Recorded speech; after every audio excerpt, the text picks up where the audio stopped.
Hello बच्चों, this is video number 2 on class 9th physics. और आज का हमारा टॉपिक है बच्चों distance and displacement. Distance and displacement. ठीक है, तो सबसे पहले बच्चों हेडिंग लगाएं, व्हाट इज डिस्टेंस। लिखें, it is the actual path length, actual path length. और डिस्प्लेसमेंट क्या है बच्चों? डिस्प्लेसमेंट क्या है? It is the shortest path length, shortest path length। ठीक है ना? तो यहां दो डेफिनेशंस हैं, एक डिस्टेंस की है, दूसरा डिस्प्लेसमेंट की है। तो एक एग्जांपल देता हूं बच्चों, उससे आपको समझ आएगा कि डिस्टेंस और डिस्प्लेसमेंट क्या होता है। हम इमेजिन करते हैं दिस इज ओरिजिन। ठीक है, मैंने आपको बताया था इससे पहले वाले वीडियो में ओरिजिन या फिर फिक्स्ड ऑब्जेक्ट। ठीक है ना? और यहां एक स्ट्रेट लाइन बनाते हैं। ठीक है, यहां पे डिवीजन देते हैं, ये 10 मीटर, ये 20 मीटर, ये 30 मीटर, ये 40 मीटर, ये 50 मीटर। ठीक है, आप इमेजिन करें कि आप यहां पे हैं। ठीक है, ओरिजिन से कितनी दूर है? 20 मीटर। ठीक है, अब यहां से आप मूव करना शुरू करते हैं और यहां पे आकर के रुक जाते हैं। ठीक है, तो आपका डिस्टेंस कितना होगा बच्चों? यहां से यहां तक कितना है पहले आप देखें, ये 20, फिर यहां पे कितना है? 40। तो डिस्टेंस कितना होगा? 40 metre minus 20 metre, that is equals to 20 metre. ये क्या है? डिस्टेंस। और कोई पूछता है डिस्प्लेसमेंट, शॉर्टेस्ट डिस्टेंस क्या है? तो इस समय डिस्प्लेसमेंट भी कितना है बच्चों? 20 मीटर। ठीक है, दिस इज एग्जाम्पल नंबर 1। अब एग्जाम्पल नंबर 2 से और अच्छे से समझ आएगा। ठीक है, सेम कंडीशन है। ठीक है, एक स्ट्रेट लाइन ड्रॉ करते हैं, origin 10 metre, 20 metre, 30 metre, 40 metre, 50 metre. ठीक है, एक पर्सन पॉइंट ओ से चलना शुरू करता है। ठीक है, और वो यहां से चलता है और यहां जाता है और फिर वापस आकर के यहां पे रुक जाता है। This is the final position. ये इनिशियल पोजीशन है, ये फाइनल। तो सबसे पहले देखें तो ओरिजिन से ये इधर कितना मूव किया बेटा? 50 मीटर। और फिर 50 के बाद 40 और फिर 30, वापस कितना आया? 50 से 40 10, 40 से 30 फिर 10, तो कितना वापस आए? 20 मीटर। ठीक है, तो इस कंडीशन में आपसे कोई पूछे डिस्टेंस और डिस्प्लेसमेंट क्या है, तो देखे ध्यान से, यहां से यहां तक कितना? 50, और 50 और यहां वापस आए तो कितना वापस आए? 20। तो 50 मीटर प्लस 20 मीटर, ये क्या है बच्चों? Equals to 70 metre. ये है डिस्टेंस। क्या है ये? डिस्टेंस। ये डिस्टेंस क्यों है? क्योंकि एक्चुअली वो कितना चला है? 50 plus 20 is equals to 70 metre. But आपसे कोई कहता है कि इनिशियल और फाइनल पोजीशन, इनिशियल पोजीशन ये है, फाइनल पोजीशन ये है। इनिशियल और फाइनल पोजीशन के बीच का शॉर्टेस्ट पाथ, इन दोनों के बीच का शॉर्टेस्ट पाथ क्या है? तो सीधा इनिशियल से फाइनल की तरफ एक स्ट्रेट लाइन बना दो। तो ये जो लेंथ होगी स्ट्रेट लाइन की, ये क्या होगी बेटा? डिस्प्लेसमेंट के बराबर। तो देखो डिस्प्लेसमेंट कितना है? 0 से 10, 10 से 20, 20 से 30, तो ये डिस्प्लेसमेंट है 30 मीटर। कि डिस्प्लेसमेंट कितना है यहाँ पे? 30 मीटर। तो बच्चों डिस्टेंस क्या है? It is the actual path length. Actual में कितना चले वो डिस्टेंस है, और इनिशियल और फाइनल पोजीशन के बीच का जो शॉर्टेस्ट पाथ है, जो सबसे छोटा रास्ता है, जो शॉर्टकट है, इससे छोटा कुछ हो ही नहीं सकता, दैट इज कॉल्ड डिस्प्लेसमेंट। ठीक है, मैं कुछ और एग्जांपल्स कराता हूं आपको डिस्टेंस और डिस्प्लेसमेंट के, ये नोट करो आप लोग। कर लिया? चलो तो देखते हैं। वैसे ही मानते हैं ये है initial position, initial position. Initial position क्या है बच्चों? जहां से मोशन स्टार्ट कर रहे हैं, स्टार्टिंग पॉइंट को क्या बोलेंगे? Initial position. तो अगर आप मान लेते हैं कि एक ऑब्जेक्ट 10 मीटर जाता है नॉर्थ में, कितना मूव कर रहा है बच्चों? 10 मीटर इन दी नॉर्थ, और उसके बाद वो मूव करता है 10 मीटर इन दी ईस्ट। 10 मीटर कितना मूव करता है? ईस्ट नहीं, सॉरी, वेस्ट। ये तो ईस्ट ही होगा, ठीक है। ये 10 मीटर कितना आ गया बच्चों? ईस्ट में आ गया। तो ये है पॉइंट ओ, जहां से चलना शुरू किया, ये है पॉइंट ए, और फाइनली वो रुकता है यहां इस पॉइंट पे, और यहां से यहां तक भी वो कितना मूव कर रहा है? 10 मीटर।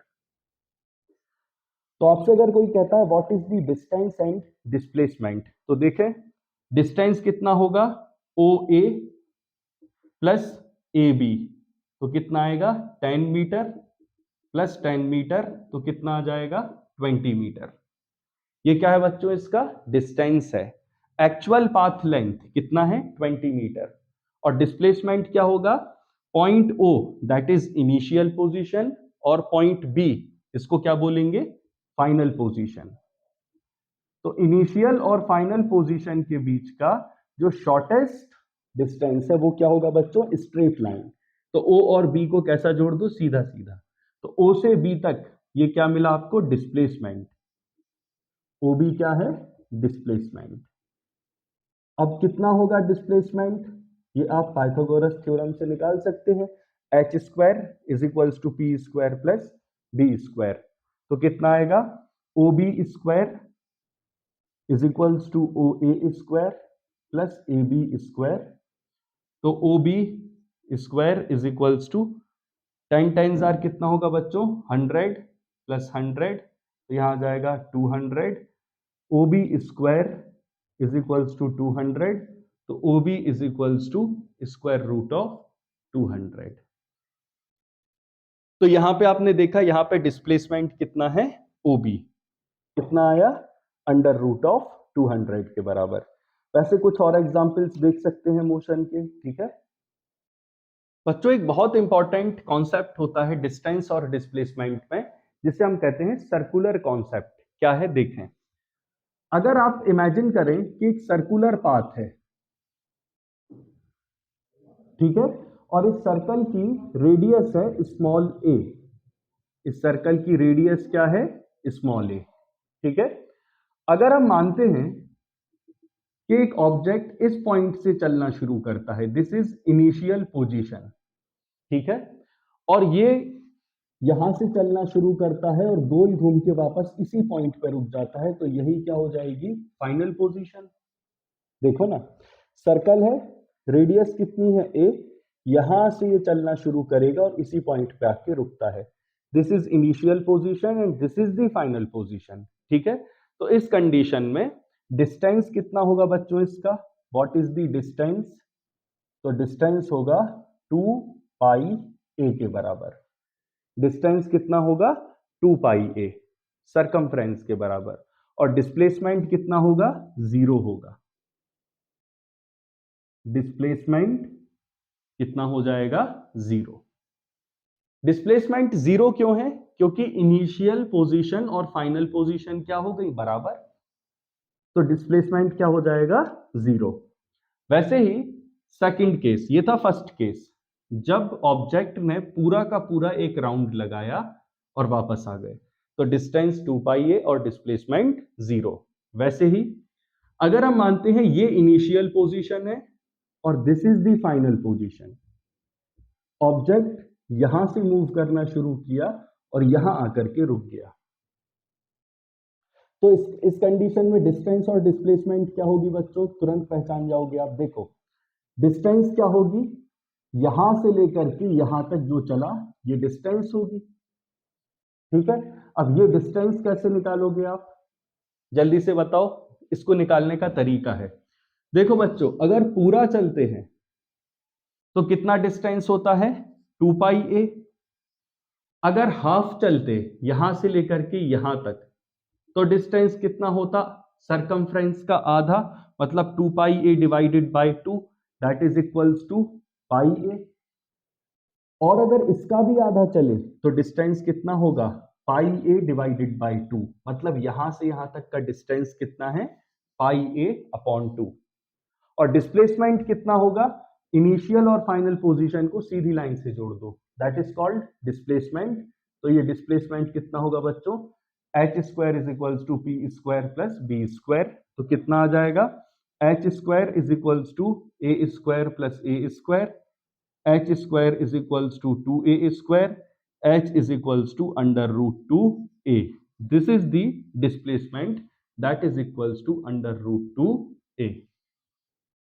तो यहां पर डिस्टेंस कितना है, पाई a अपॉन 2, और डिस्प्लेसमेंट कितना है, अंडर रूट 2 इंटू ए।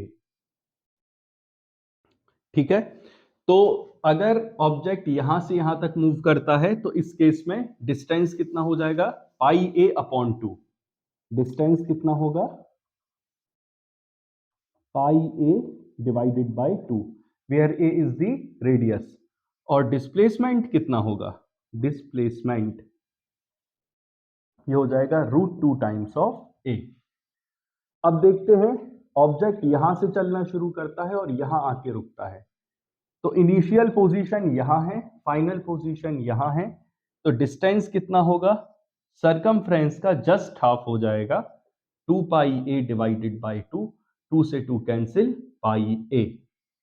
और डिस्प्लेसमेंट क्या होगा, इनिशियल और फाइनल पोजीशन को सीधे से जोड़ दो, तो ए और ए कितना हो जाएगा, 2a, डिस्प्लेसमेंट हो गया 2a।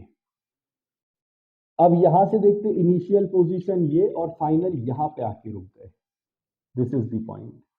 ठीक है, तो इस कंडीशन में क्या होगा बच्चों, यहां से देखें आप, डिस्टेंस कितना होगा यहां से यहां तक, पाई ए, कितना होगा बच्चों, पाई ए, और उसमें कितना ऐड और करना है, इतना बस चलोगे तो पाई ए डिवाइडेड बाय 2, यहां से यहां तक का डिस्टेंस पाई ए अपॉन 2, तो टोटल डिस्टेंस क्या हो जाएगा, पाई ए प्लस पाई ए अपॉन 2, ये 2, तो ये आ जाएगा 2 पाई ए प्लस पाई ए, तो कितना आ जाएगा, 3 पाई ए डिवाइडेड बाय 2। ये क्या है बच्चों, डिस्टेंस है। अब डिस्प्लेसमेंट कितना होगा, ये इनिशियल पोजीशन, ये फाइनल, यहां से सीधा जोड़ दो, तो under root 2 A, that is the displacement. तो ये डिस्प्लेसमेंट और डिस्टेंस किसके लिए था बच्चों, सर्कल के लिए था। ठीक है, अब इसके बाद हम कुछ और एग्जांपल्स देखते हैं डिस्टेंस और डिस्प्लेसमेंट के, और मैं आपको बताऊंगा what is the difference between distance and displacement. देखते हैं,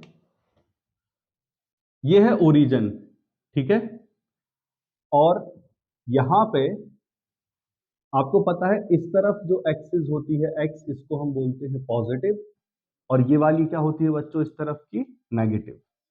ये आपको पॉजिटिव और नेगेटिव का कॉन्सेप्ट पता होगा, बीच में होता है 0। इस तरफ चलें तो 10 मीटर, 20 मीटर, 30 मीटर, 40 मीटर। इस तरफ आओगे तो -10 मीटर, -20 मीटर, -30 मीटर, -40 मीटर। ठीक है, अब आप इमेजिन करें, ओरिजिन से आप चलना शुरू करते हैं, ठीक है, तो सबसे पहले आप जाते हैं 40 मीटर और वापस आते हैं इस पॉइंट तक, ये आपकी फाइनल पोजीशन है। ठीक है, तो डिस्टेंस कितना होगा, 40 प्लस 10 वापस आए और 20 वापस आए, तो कितना होगा, 60 मीटर। तो डिस्टेंस कितना है बच्चों, 60 मीटर डिस्टेंस। और डिस्प्लेसमेंट कितना होगा, इस डायरेक्शन में इनिशियल से फाइनल की तरफ जाना है। याद रखना बच्चों, डिस्प्लेसमेंट में हमेशा इनिशियल पोजीशन से कहा जाते हैं फाइनल, तो डिस्प्लेसमेंट क्या हो जाएगा, +20 मीटर। ठीक है, तो यहां हमको समझ आया कि डिस्टेंस +60 और डिस्प्लेसमेंट +20। अब सेकंड केस देखते हैं। आप इमेजिन करो कि ये इंसान यहां से चलना शुरू करता है 40 मीटर और वापस आ जाता है ओरिजिन पे। मतलब इनिशियल पोजीशन और फाइनल पोजीशन बराबर है। ओरिजिन से चलना शुरू किया, यहां तक गए और फिर ओरिजिन पे वापस आ गए। तो इस केस में बच्चों डिस्टेंस कितना हो जाएगा? ये हो जाएगा 40 मीटर गए, 40 मीटर वापस, 40 + 40 that is equals to 80 metre. और डिस्प्लेसमेंट क्या होगा? इस समय डिस्प्लेसमेंट होगा 0। डिस्प्लेसमेंट क्या हो जाएगा? 0। डिस्प्लेसमेंट 0 क्यों है? क्योंकि डिस्प्लेसमेंट डायरेक्शन पे डिपेंड करता है। अगर आप इस डायरेक्शन में डिस्प्लेसमेंट +40 कहते हैं तो इस अपोजिट डायरेक्शन में डिस्प्लेसमेंट बोलेंगे -40। बच्चों डिस्प्लेसमेंट डायरेक्शन पे डिपेंड करता है। अगर इस डायरेक्शन में आप +40 बोल रहे हो तो इस डायरेक्शन में क्या बोलना पड़ेगा? -40। तो डिस्प्लेसमेंट +40 -40 वापस कितना बन जाएगा? 0। तो डिस्प्लेसमेंट 0 हो गया। अब लास्ट और थर्ड केस देखें। यहां से यहां तक गया ऑब्जेक्ट 40 मीटर और वापस आया, इधर आकर के रुका। देखें ध्यान से, ठीक है। तो डिस्टेंस कितना हुआ? 0 से 40, तो 40 मीटर, फिर 40 से 0 तो फिर कितना हुआ? 40, फिर 40 + 20 कितना हुआ? 60। तो इस कंडीशन में बच्चों डिस्टेंस कितना हो जाएगा? सॉरी 40, 40 + 40 80 और 80 + 20 कितना हो जाएगा? 100। डिस्टेंस कितना हो जाएगा बच्चों इस केस में? 100 मीटर। डिस्टेंस को फर्क नहीं पड़ता, चाहे इस डायरेक्शन में जाओ चाहे इस डायरेक्शन में जाओ, कोई फर्क नहीं पड़ता, वो हमेशा पॉजिटिव रहता है। लेकिन इस कंडीशन में डिस्प्लेसमेंट कितना हो जाएगा? इस डायरेक्शन में डिस्प्लेसमेंट अगर +20 था तो इस डायरेक्शन में डिस्प्लेसमेंट क्या होगा बच्चों? -20। इनिशियल पोजीशन से फाइनल पोजीशन तरफ जाना है तो डिस्प्लेसमेंट क्या है? -20 मीटर। तो बच्चों डिस्टेंस और डिस्प्लेसमेंट के डिफरेंस आपको समझ आ गए। पहला, डिस्टेंस हमेशा डिस्प्लेसमेंट से ज्यादा रहेगा या उसके बराबर रहेगा। लिख लेंगे आप, distance can be equal to displacement, can be equal to displacement. Distance और डिस्प्लेसमेंट बराबर हो सकते हैं, कोई बात नहीं, but displacement can never be greater than distance, greater than distance. हमेशा याद रखना, डिस्टेंस और डिस्प्लेसमेंट के केस में डिस्टेंस जो है वो हमेशा डिस्प्लेसमेंट से ज्यादा रहेगा या बराबर। डिस्प्लेसमेंट कभी डिस्टेंस के बराबर, सॉरी डिस्प्लेसमेंट कभी डिस्टेंस से ज्यादा नहीं होती। Point number 2, distance can never be equal to 0। Distance कभी 0 नहीं हो सकता। अगर मोशन हो रहा है तो डिस्टेंस होगा, लेकिन डिस्प्लेसमेंट 0 हो सकता है। डिस्टेंस 0 नहीं हो सकता, डिस्प्लेसमेंट 0 हो सकता है। जैसे यहां से 0 से 40 और 40 से 0 वापस आए तो क्या हुआ? +40 -40 डिस्प्लेसमेंट 0। लेकिन यहां पे भी +40, यहां पे भी +40, तो कितना हो गया डिस्टेंस बच्चों? 80 मीटर। कितना हो गया? 80। मैंने यहां पे गलत लिख दिया था, यहां डिस्टेंस होगा, नहीं यहां सही है 60 मीटर। ठीक है, 40 और 40 80। ठीक है। वैसे ही डिस्प्लेसमेंट जो होता है बच्चों वो नेगेटिव भी हो सकता है। जैसे यहां पे डिस्प्लेसमेंट क्या आया? -20, लेकिन डिस्टेंस हमेशा क्या होता है? पॉजिटिव होता है। तो बच्चों this is the very short lecture on distance and displacement. I hope आप लोगों को वीडियो पसंद आया है। अगर पसंद आया है तो प्लीज लाइक करें, शेयर करें, सब्सक्राइब करें मेरा channel. I am your teacher Ayush sir.